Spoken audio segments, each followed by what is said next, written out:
This week's article is titled Civil. A friend recently visited the Civil War battlefield of Gettysburg, Pennsylvania.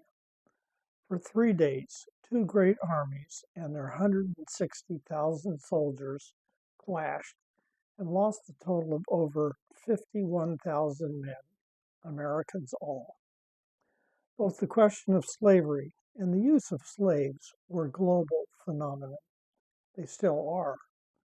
At one end today is the kidnapper who sexually enslaves one person. On the other side is the threat of exposure to some wrong, which enslaves hundreds at a time. Slavery is more prevalent now than in the 1860s, though far less visible. What has made our country great is the competing divisions ideas are examined by all the interested parties. Compromise is somehow reached in most cases.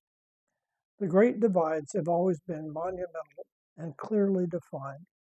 Should we enter World War I? Should we enter World War II? How can we limit AI, and does it have First Amendment rights? There have been universally accepted campaigns like the eradication of polio. It's so hard to back off from the big questions like capitalism versus socialism with their mutually exclusive policies. Nothing excites us more or unifies us better than a common enemy.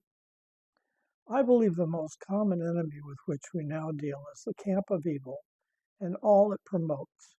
Those traveling 90 miles per hour on a packed freeway, the playground bully, the corporate embezzler, the cheating wife or husband, the liar, the violent abuser, and the grocery store thief are all in that camp.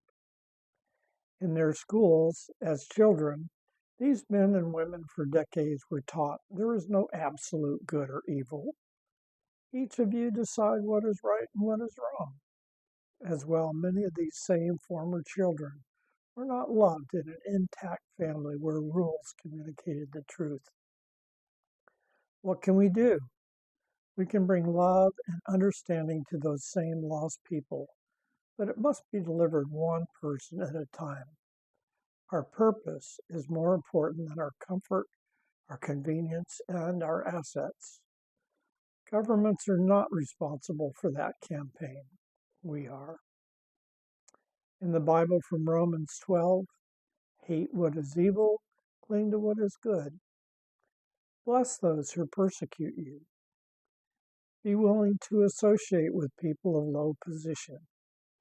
Do not repay anyone evil for evil. If your enemy is hungry, feed him. Do not be overcome by evil, but overcome evil with good. I hope you have a good week.